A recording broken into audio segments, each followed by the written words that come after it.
Ito na yung nakagista ng tao eh. Yun ang nakagista ng mga Pilipino. Yung itlog na maalat, itlog na pula.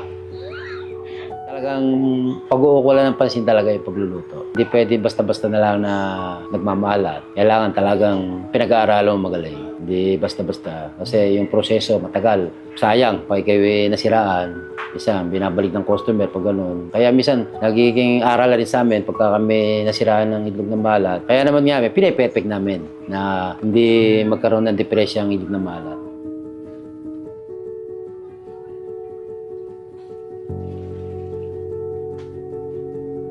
Pagka ang proseso ng itlog na maalat, tinutubog namin sa putek na may asin. Tapos 15 days bago hanguin. Tapos may hinuhugasan na ng mga tagapahugas namin, niluluto na namin. In 8 hours, 9 hours na niluluto namin ng itlog na maalat. Para maging maayos, para magandang lasa. Minsan, depende sa order, 3,000, minsan 5,000. Depende sa order. Pagka may order na marami, niluluto kami na marami. Nag-deliver kami sa Binyang, Calamba, Luciana, sa Kabae.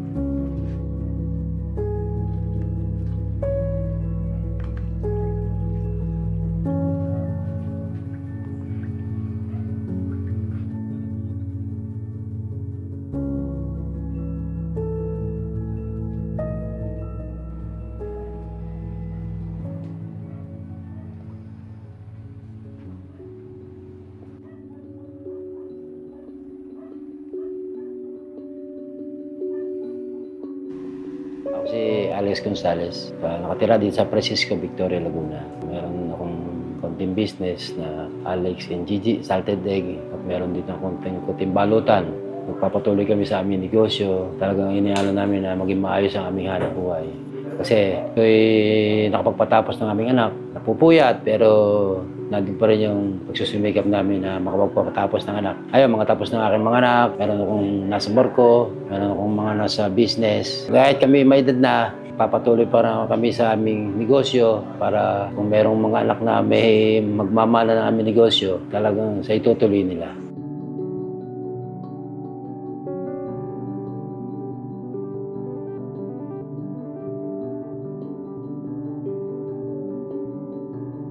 Ang inspirasyon namin, mga anak namin, na makatapos ng pag-aaral. Wala lang iba. Panginoon, yun ang aming sandigan, yun ang aming kalakasan. Tiyaga lamang, lakas ng loob. Talagang kailangan kikilos at kikilos ka, lakas ng loob na, saka sipag. Kasi ito'y lahat, kikilos ka lagi eh. Pagluluto, pag-babalot, kailan, lahat kami kumikilos. Tiyaga-tiyaga lang sa paghahanap buhay.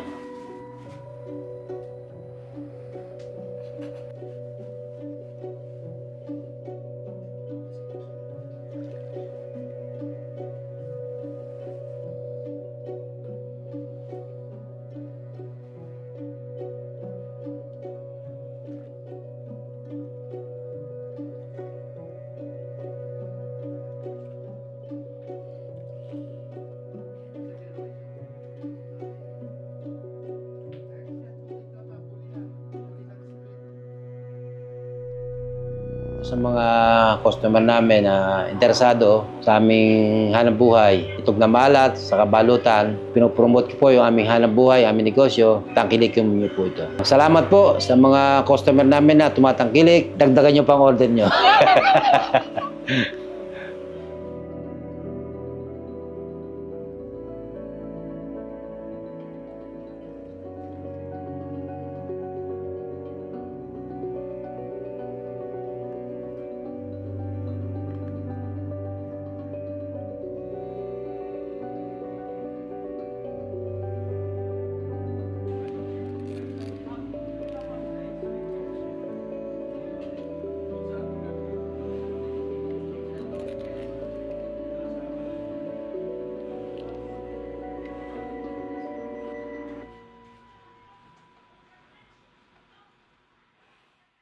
Pag pumunta kayo dito sa Bae, lagi niyong dalawin ang Tenorio's Bakery para matikman niyo yung pinagmamalaki naming Monay Bae. Pwede sa pansit, pwede sa kahit ano. Pwede nang wala siyang kapares, makakain mo siya ng solo. Pero kahit saan mo siya ipares, pwede. Pansit, lalo dinuguan. Ang ginagawa nga ng iba, yan ang ginagawang hapunan. Hindi na sila kumakain ng kanin.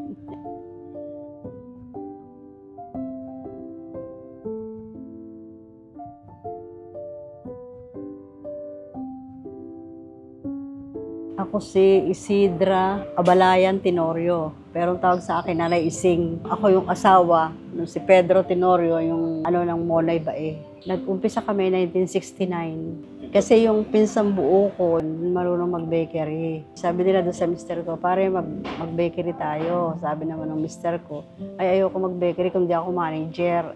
Sabi, hindi magharap tayo ng pwesto, sabi niya. Yun naman kaibigan ng mister ko, may pwesto dito, itong tinatayo na rural ng bangko. Ay sabi niya, may bakante doon sa kanto. Dati naming inupahan, pero hindi kami nag-click. Kung gusto mo, doon ka umupa kasi mayroon siya lang ganyang pugon. Pumayag mister ko, kasama niya yung dalawa kong pinsan. Kaya nung nag-open sila ng September 27, kasama ako, tsaka yung mga naging biyanang ko.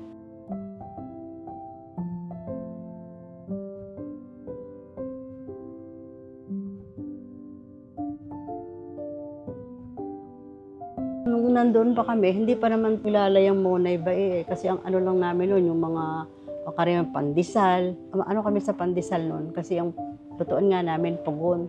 Siyempre iba yung lasa ng luto sa pugon kaysa sa oven. Tapos noong nga kami, si seminar mister ko, siya ng Monay, masipag yun, tsaka mabusisi sa Naisipan niyang mag-invento. Yun, nag-click siya. Mura pa noon, piso lang, ang laki-laki.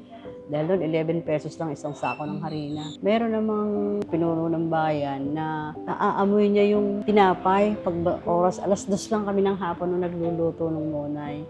Pinapunta niya yung bodyguard niya, pinatignan. Say, ano ba yung naaamoy kong tinapay? Pinakita namin yung Monay. Tinikman niya. Hindi nila doon, tapos tinikman.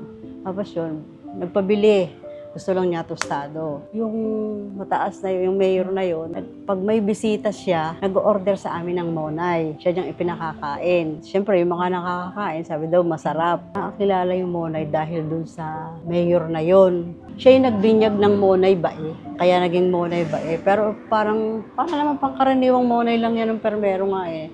Mister ko nga lang naka-discover nung kanyang timpla na yun.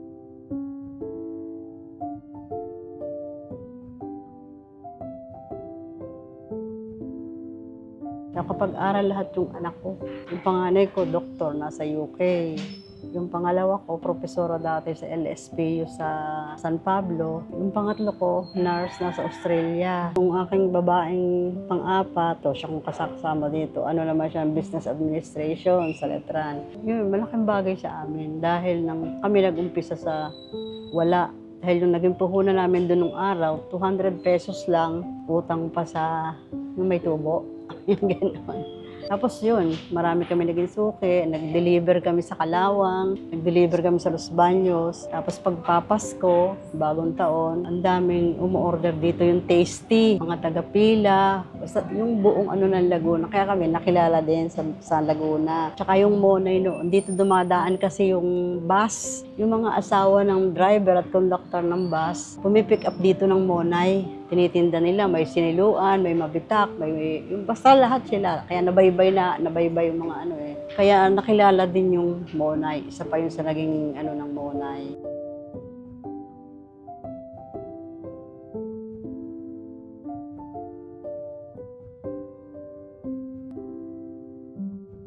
Talagang maraming salamat sa Panginoon. Unang-una sa Panginoon, ikaalawa sa mga customer nga namin, na patuloy na tinatangkilik yung aming mga produkto, yung aming mga tinapay, at nakakarating na rin sa ibang bansa kasi pag umuuwi sila, nag-order at dadalahin nila sa ibang bansa. Maraming salamat sa kanilang lahat. At nawa patuloy pa nilang tangkilikin. Dito kami sa Bae, sa Poblasyon, Rizal Avenue, Barangay San Agustin.